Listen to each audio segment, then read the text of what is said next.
Alright, so you go to the rec center from your dorm, which I guess is like the hub place for your college that I guess you're in. So then you go into the mirror room for some reason that they have it. So then you go in and you grab a door and it just pulls up something that comes from your watch, your magical watch. It pulls up this menu, alright?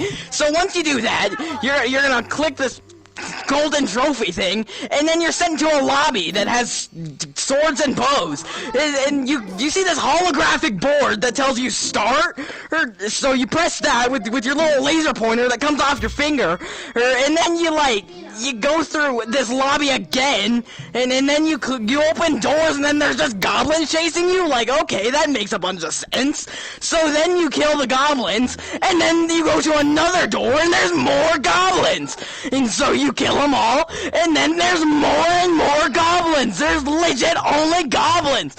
What else are you gonna do? Just kill the goblins. So you go through a bunch of doors, killing goblins, and then you finally make it to the last room, and then you find a big goblin who has this giant like target on his back, and then you can just shoot that a few times, and boom, and the leader guy is dead. But I guess his soul's connected to all the other souls, because all of them just explode after he dies.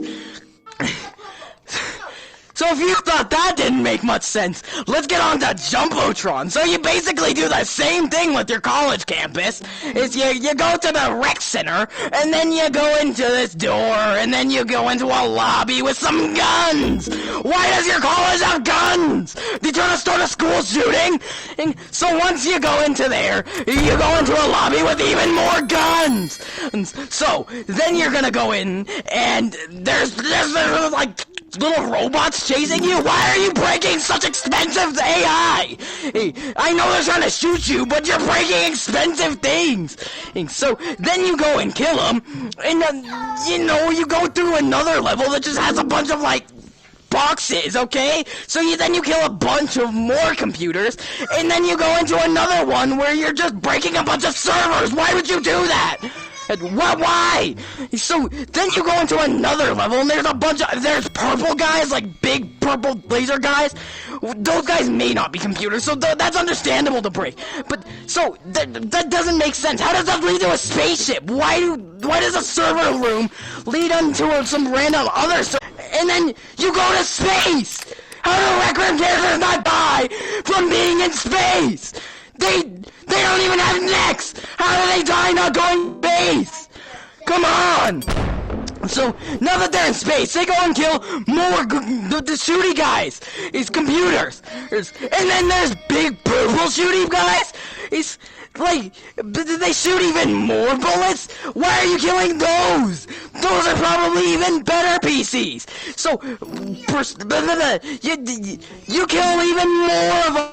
So, and then you go into another level that just leads you to a supply room no, that doesn't lead you to a supply room. It leads you to a level before a supply room. But then you go and kill everything there. Why are you killing such expensive little hardware? So then you go into a supply room and kill even more things. And then it leads to a giant Jumbotron. Why are you killing a Jumbotron? Why is the Jumbotron like murderous? And then there's Crimson Cauldron. There are red the Crimson Cauldron. So you go through your watch, you go into Crimson. There's more goblins. I thought we killed them all. After you kill the big goblin, all the other ones died. Is this another goblin? Okay, so then you go through, you find your bows, you find your swords, you go through, you kill some more goblins in the first level. Your Rec Room characters are obviously worthy of a sword. So they break it, they take out a sword from the stone, they kill all the other goblins. And then you go into another level. A lot of trees in this locker room, isn't there? So you kill more goblins. There's some red goblins. You kill them all. And then another level. You go into a campsite where all the other goblins are just sitting there vibing. And then you just murk them. Why would you do that? They're just sitting there, like, having fun. So then you just kill them all, and then they're like, the boys come out, and their older brothers come out and just try to kill you. But you kill them. You just pull out your bow and you're like, double shotgun burr. So then you kill them, and then there's more. You just kill more. Oh, and then there's witches that you can only kill hitting them with the sword, and you're hitting their projectiles back. Okay, that makes sense. So now that you've done that, you go into another level with more trees. So then there's trees everywhere, and more goblin arrow guys. They've got axes. They're gonna kill you. No, they've got a big giant target on their back, like the guys from like the boss from the first game. Why is there guys with giant targets on their back? So then you kill them, and then you're in a bog from a locker room. How does a locker room lead you into a bog area? So then you go and kill all the goblins there with the witches, and then there's this bog monster. How is there a bog monster coming from a locker room? Then you go through the locker room from the bog. Then you're into a mine shaft. How does that make sense? So then you kill everything in the mine shaft, and then you go into another mine shaft with steam, with like such powerful steam it kills you immediately. So then you go into another area, which is a lava area, or a clock tower. You go into that clock tower, you kill everything. That one's a little understandable. They're infesting the clock tower. But the clock tower leads into a crimson cauldron area, where this giant cauldron is sitting there, and then there's just this fat witch on the very top of it, just sitting there throwing projectiles at you, and that's it. This isn't Legend of Zelda. You're not hitting the same thing back at it. So then you kill the witch, and all of them die like the first one. You kill the witch and you kill all the goblins? Okay, so then you get to Isle of the Lost Skulls. You go through your watch or through the door, blah blah blah. So you're there, and then you spawn inside of a ship? How did you even get there in the first place? So then it turns out your like guard man who's watching you died, so he's just sitting there with the keys in front of him. So then you find a stool in there that's supposed to stop you from getting out. There's a door. You can take the stool and waltz right out. What are you supposed to do? Okay, so now that you've left that door, you're gonna find skeletons? Excuse me? I mean, the computers and the goblins, those made sense, but skeletons? Excuse me? So there's some sentient skeletons, and they've got swords, and they can grab them swords, okay? And they just smack them at you. You try to hit them without blocking first, they're about to pull like a Master Jedi on you. You're not hitting a single hit on them. So once you get through, kill all the skeletons, which you're killing skeletons, already dead beings. How are you supposed to do that? So you're killing them skeletons, and then you're there, okay? You go into another level, and that's a cooking area, okay? Go. You kill the band, right? It was reserved for the skeleton crew, but you waltzed in there and murked them anyway. Why would you do that? They're just trying to do a band. And okay, so now that you've gone out of the ship, turns out this ship is really tiny. Like, you come out, and the ship is like 10 steps from your Rec Room character, and you're already at the end. But it took you like 1,000 to get out. Okay, so let's say it's like a submarine that's underwater. That still doesn't make sense because there was windows on the bottom. So now that you're out, there's some more. There's a bridge with a target in front of it.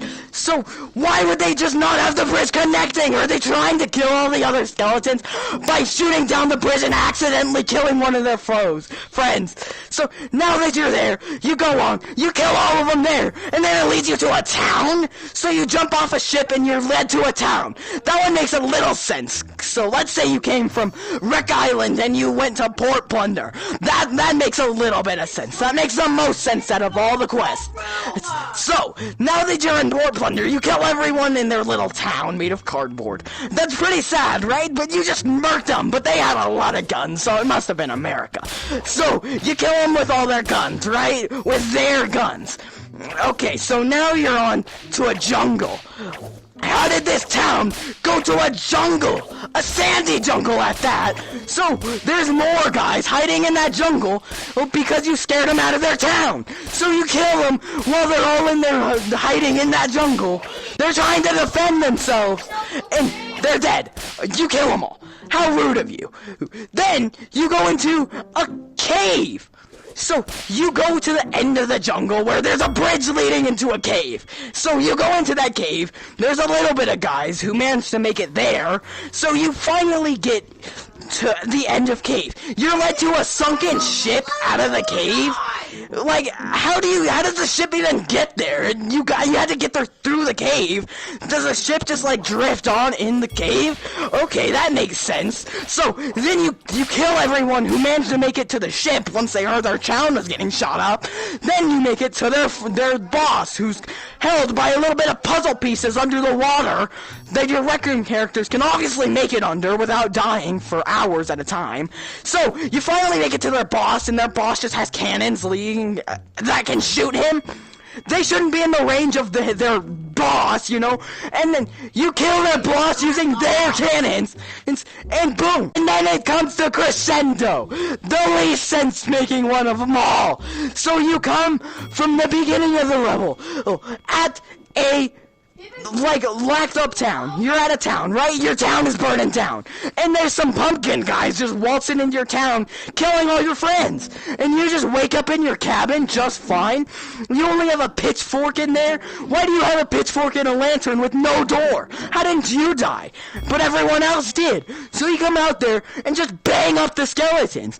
Okay, that makes a little bit of sense. But then you come into a carriage. And then the carriage, you kill everything in the carriage that is obviously fast enough to move with the carriage. Okay, why didn't your horses die then? That makes sense.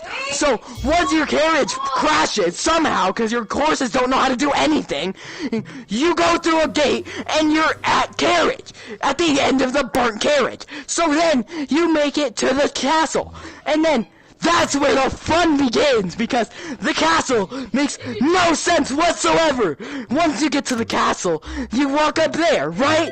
You walk into the down area of the castle. You make it to there. You go into the grand hall. But if you go look at the castle, you go and make it to the first area. There's a tower that you go into, right?